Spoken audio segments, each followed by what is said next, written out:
And now turning to that pipeline fire in Deer Park. This is a live look from Air 11. This is some 26 hours after the explosion and the inferno began. That fire burning off residual natural gas liquids after an SUV crashed into the pipeline valve. Here's a look at what it looked like yesterday. This is going to be in Deer Park off of Spencer Highway where it borders the city of LaPorte. 4 people were hurt, including a firefighter. Our Devon Raming is now live near the scene where several families remain evacuated. Devon.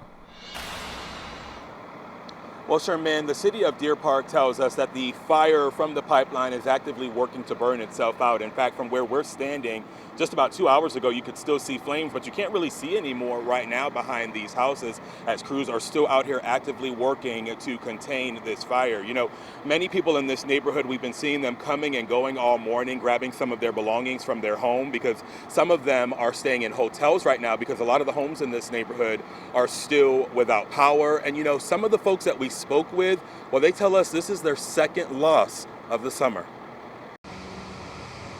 As firefighters work to contain this massive pipeline explosion, they're not letting us in. We've got to get medication. We've got a pet still in the house. Those who live nearby find themselves trying to contain their emotions at the sight of what's left behind. Peeled the paint off the house and warped some of the boards and killed some plants. Investigators say it all started after a SUV plowed through a fence surrounding the pipeline, hitting an above-ground pipeline valve along Spencer Highway near East Boulevard. My wife was in our second story, one of the second story bedrooms, and she was at the window when it exploded and knocked her out of her seat. Steve Hutto's house off East Meadow Drive took a direct hit from the explosion as it backs up to the pipeline where his home now sits being doused with water for the second time this summer after his roof took a hit from Hurricane Beryl. And they came out and put temporary tarps on it. We were trying to get the roof fixed.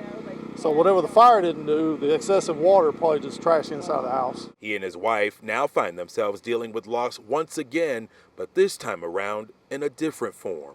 I had a son that passed away in 2002. He was 2.5 years old, and the only thing I worried about is the pictures of my baby boy that I lost. Everything else I don't care about. While the emotional toll of not knowing what's left of their home sets in. Well, you know what they say, if it don't kill you, make you stronger, right? I'm tired of being strong though.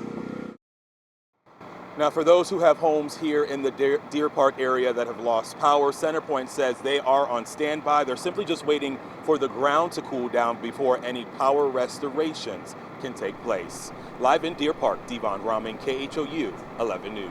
All right, thank you, Devon. Really emotional with that family there, and we know authorities have been tight-lipped about that SUV and the driver. We are working to learn more as they learn more. Thank you.